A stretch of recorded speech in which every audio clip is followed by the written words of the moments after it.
गाजियाबाद में कांवड़ियों ने मचाया जमकर हुड़दंग। कार की मामूली टक्कर पर पहले गाड़ी को पलटा, फिर ड्राइवर को बाहर निकाला और जमकर कर दी उसकी पिटाई। पिछले 6 दिनों में घट चुकी हैं कई घटनाएं, पुलिस भी नहीं करती कोई कार्यवाही। हमारी इस रिपोर्ट में समझिए पूरा मामला। सावन के इस महीने में आपको सड़कों पर जगह जगह कांवड़ियों की कतारें दिख जाएंगी। भोले के भक्त भूखे प्यासे कांवड़ लेकर अपने सफर पर जाते दिख जाएंगे। क्या बच्चे, क्या बड़े और जवान, हर कोई कांवड़ लेकर भोले को खुश करना चाहता है। लेकिन देश के कई इलाकों से ऐसी भी खबरें आ रही हैं जिसमें भोले के ये भक्त सड़कों पर उत्पात मचाने का काम कर रहे हैं, लोगों को जमकर पीट रहे हैं। शायद जरा सी बात पर भोले के भक्त अपना संयम खो दे रहे हैं और अपना उग्र रूप दिखा रहे हैं। हम बात गाजियाबाद की कर रहे हैं। पिछले दिनों यहाँ गाजियाबाद मेरठ हाईवे से कुछ कांवड़िए कांवड़ लेकर गुजर रहे थे, तभी पीछे से आ रही एक होंडा सिटी कार एक कांवड़िए से छू जाती है।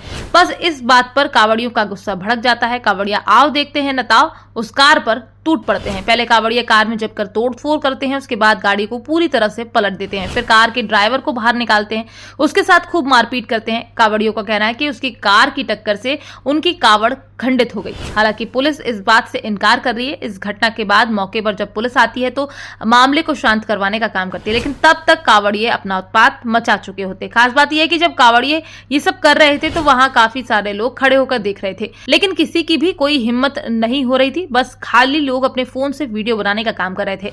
आपको बता दें कि पिछले दिनों इस तरह की कई खबरें सामने आ चुकी हैं जिसमें जरा सी गलती पर कांवड़ियों का गुस्सा फूट पड़ता है और कांवड़ियों ने सड़क पर अपना तांडव दिखाना शुरू कर दिया होता है। पिछले दिनों हरिद्वार में जब एक ई रिक्शा किसी कांवड़िए से छू गई थी तो कांवड़ियों ने ई रिक्शा वाले की धुनाई कर दी थी, जिसमें ई रिक्शा वाले की गलती इतनी सी थी कि उसकी ई रिक्शा कांवड़िए को छू गई थी। इसके अलावा पिछले दिनों मुजफ्फरनगर में भी ऐसा ही मामला देखने में आया था, जहां एक मानसिक रूप से कमजोर इंसान सड़क से जा रहा था। ऐसे में उसने किसी कांवड़िए को डंडा दिखा दिया, जिसके बाद भी कांवड़ियों का गुस्सा फूट पड़ा। कांवड़ियों ने उस मानसिक रूप से कमजोर इंसान की बुरी तरह से धुनाई कर दी, जबकि वास्तव में वो इंसान तो मानसिक रूप से कमजोर था। मुजफ्फरनगर में ही ऐसा एक और मामला सामने आया था, जहां एक वाहन चालक से जरा सी गलती हो गई थी। उसके बाद कांवड़ियों ने उसे जमकर पीटा। वाहन चालक अपनी जान बचाने के लिए पास के एक होटल में घुस गया, लेकिन कांवड़ियों ने उसे वहां भी नहीं छोड़ा।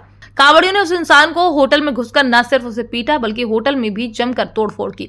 इसी तरह से कांवड़ियों के खाने में अगर कहीं से लहसुन या मिर्च मिल जाती है तो भी कांवड़ियों का उस होटल पर गुस्सा फूट पड़ता है। इसके बाद कांवड़िए न सिर्फ होटल मालिक के साथ मारपीट करते हैं बल्कि उसके होटल में जमकर तोड़फोड़ भी करते हैं। सोचने वाली बात तो यह है कि पुलिस भी मौके पर आती है, लेकिन मामले को शांत करवा के पुलिस भी चली जाती है।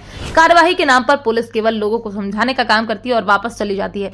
हमारी इस खबर पर आप क्या सोचते हैं, हमें कमेंट बॉक्स में लिखकर जरूर बताएं। क्या भोले के भक्तों को जरा सी बात पर इतना उग्र रूप दिखाना चाहिए? Bureau report, PDN news.